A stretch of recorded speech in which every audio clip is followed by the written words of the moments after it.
Hello everybody, today we're here to talk about Eternal Lords, the new expansion for Age of Wonders 3. Now, there's actually so much content in the expansion that we can't fit it into one video, or at least, well, not a reasonable length video. So we're going to focus here today on just two things. The Necromancer, the new class that comes with the expansion, represented here today by Arvik the Dark, who's also the lead character for the campaign, and the Frostlings. These guys, sort of little blue goblin chaps, they've actually evolved since their last incarnation in the previous games through crossbreeding with these sort of weird blue people to make Frostling 2.0, the Royal Guard here. Now, the Frostlings are not happy in this particular environment because it's sort of a tropical wasteland. This area belongs to Reskar, and we've come here to take it back from him. Now, peace be unto you, I'm sure we can reach a beneficial agreement. I don't think so, Reskar. Declare war. Now, Reskar is holding this ruined city here, and it sounds like a pretty good place for us to begin our reconquering of the Frostling lands. But first things first, this is all tropical terrain, and as you can see from this rather unhappy face, the Frostlings are not happy here. So we're going to use a unique ability of the Frost Queen, which is the tier 3 Frostling unit. Last Rite of Winter.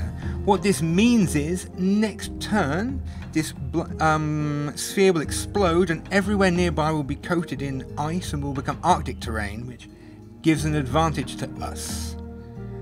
But before we do that, anything else we need to do? We need to select the skill to research. Now, obviously, lots of things hanging around here that we could use. I think we're going to choose Corpus Furia. It's a combat expel which makes corpses on the battlefield explode, damaging everything nearby. Sounds fun.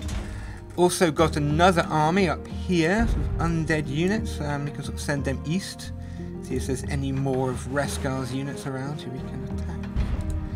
Also got a frigate, or no, a galleon in fact, we can send to accompany them. And we've met a dwelling. The dwelling of Lashanti. Wick down. This is the new dwelling in the expansion, the Reef Colony. It's a water-themed dwelling, which also produces some aquatic and amphibious units. These guys, Lords of the Deep, and these Lost Mariners. But I think we're going to be running into them later, so I'll get back to that. I think that's about it for now. So we'll end turn and start the war. Poof! Now everything's covered in snow.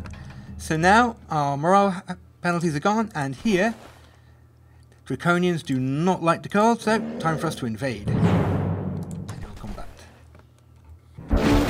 Okay, so here we are in this sort of newly frozen wasteland, coming to kick out the vile dragon-skinned invaders. Okay. Here they come. We have a shaman here, Draconian shaman. Now normally it's bad news, people using fire attacks on us being Frostlings, but they're attacking high resistance units who are guarding, so fortunately it's not doing too much damage. Where should we start? I think first things first, the Frostling Royal Guard. This guy is the Frostling's Pikemen, and he has a special ability, Pledge of Protection.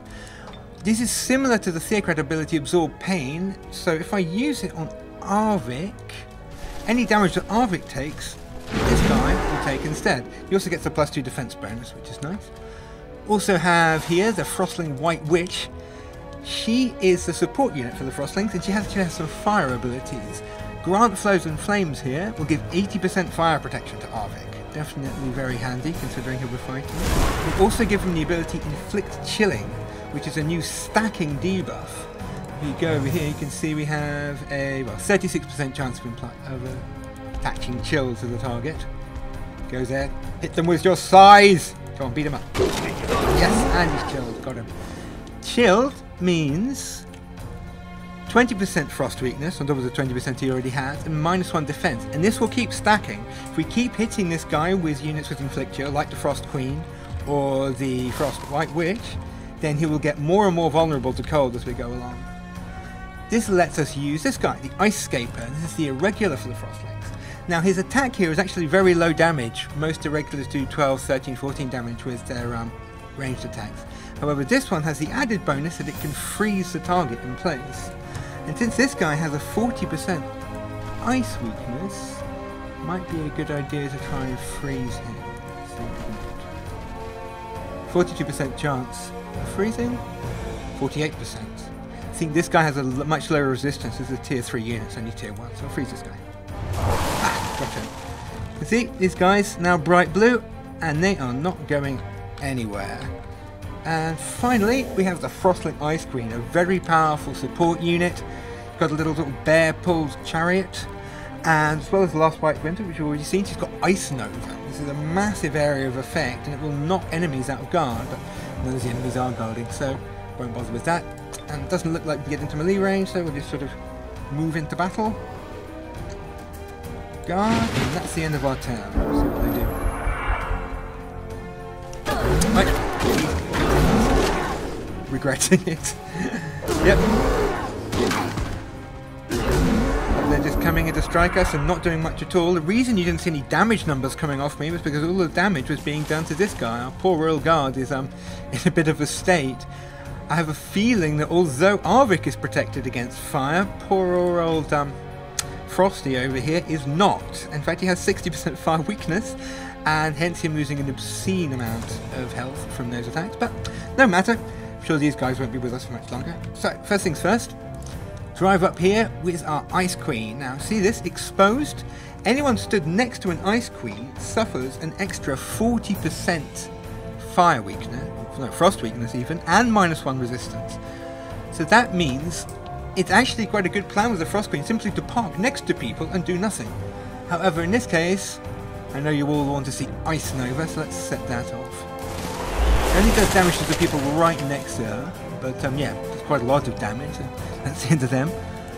The Ice Scapers has these ice picks, and that gives them this ability, Shatter Strike, which means they do extra damage against stone and frozen units, so hopefully should be able to beat these guys up quite fast.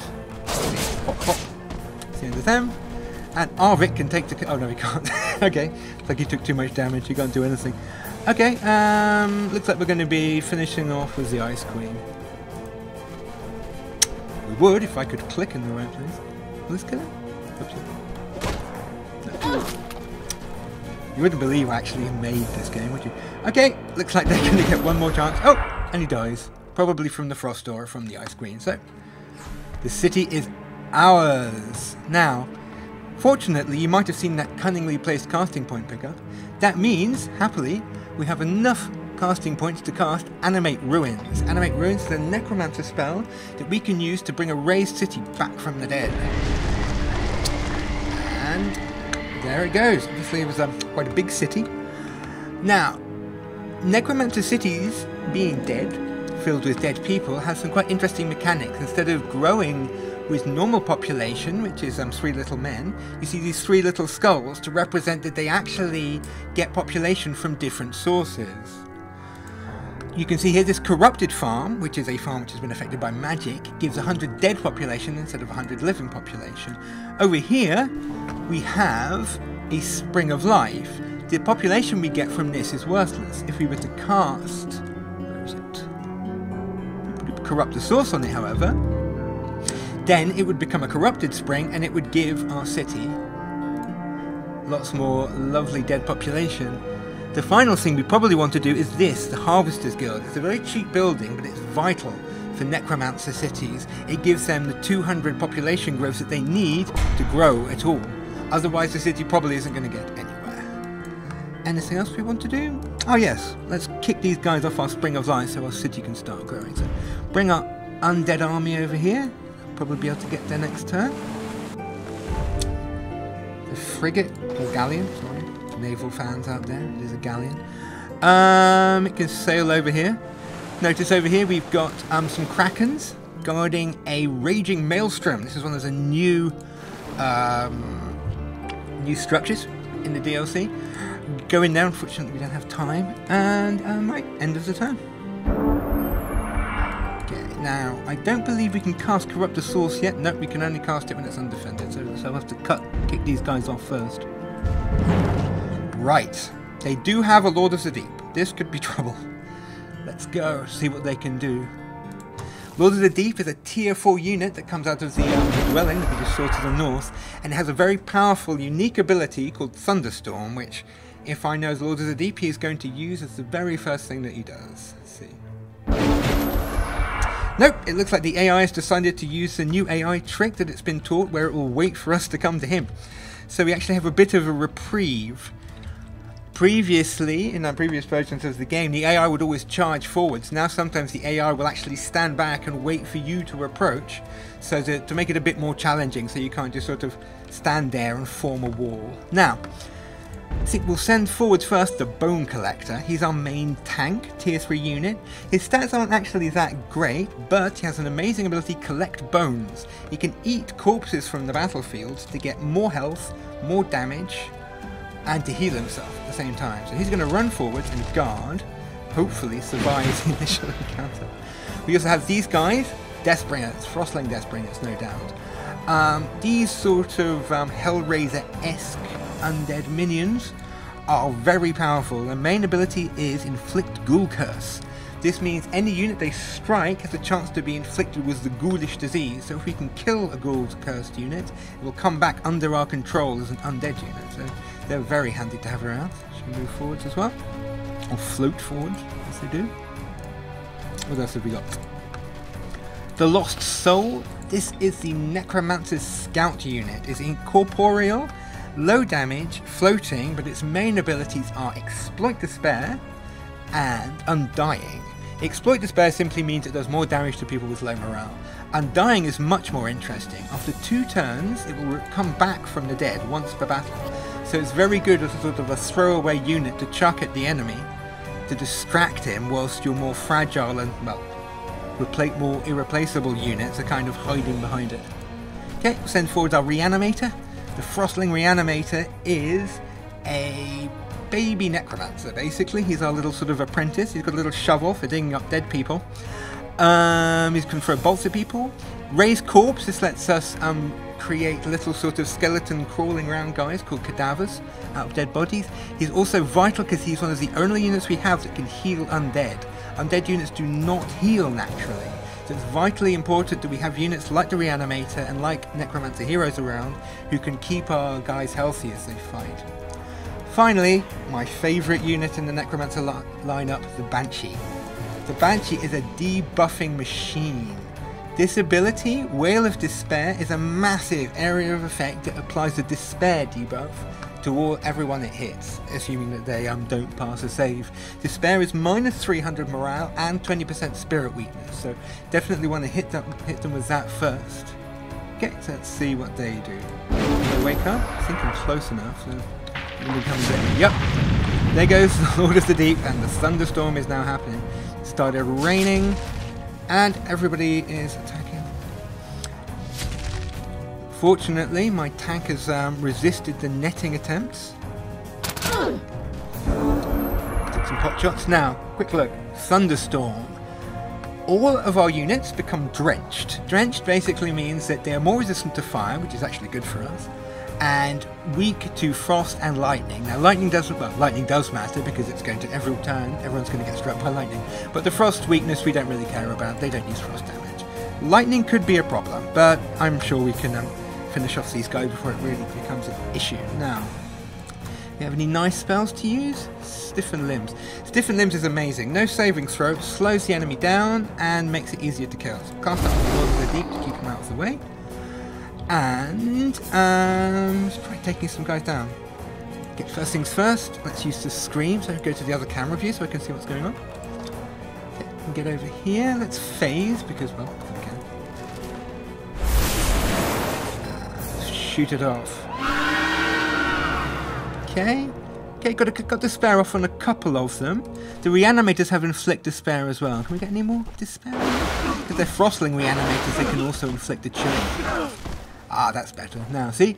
This guy is super upset. Despair stacks as well, so with 3 stacks of Despair, he is the worst possible morale level, which means that not only will he almost guaranteed fumble any attack he does, it means our lowly little Lost Soul, with its 3/3 damage attack, can do absolutely ridiculous damage to this guy.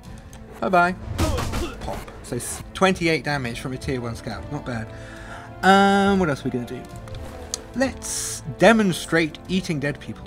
So, run over here with our Deathbringer and kill the human scout. Oh, he resisted our Ghoul Curse, unfortunately, so he's not going to be coming back. However, oh, The Bone Collector's out of movements because he got attacked too much. Well, so much for that idea. He'll have to eat somebody next turn, I guess. And the other Deathbringer can go over here. Maybe we can get this guy as our little friend. Oh, the Lost Mariner. Oh, and we got him with the Ghoul Curse. The Lost Mariner, as an aside, is essentially a sailor who's been captured by the merfolk who live in the reef colony. He's normally quite a good unit. He's a tier 2 irregular, he can shoot pistol, he can throw a net, so he's got a ranged paralysis attack, mind control immunity, probably because he's already been mind controlled by the mermaids and stuff, and a volunteer to make him nice and cheap. But anyway, he'll be on our side next turn, assuming I can kill him. I don't think we're going to have any problems there. And, okay, I think that's the thunderstorm, he's struck by lightning, so we need to end this battle fast. Here comes the Lord of the Deep, messing up our Banshee quite badly, but no matter. I think it's time to bring in the big guns. So, okay, first things first, raise corpse, show you the cadavers. So these little human scoundrels, you can turn into these guys, cadavers. These guys are great. They're like little baby skeletons that crawl all over up on the ground with swords stuck in their backs.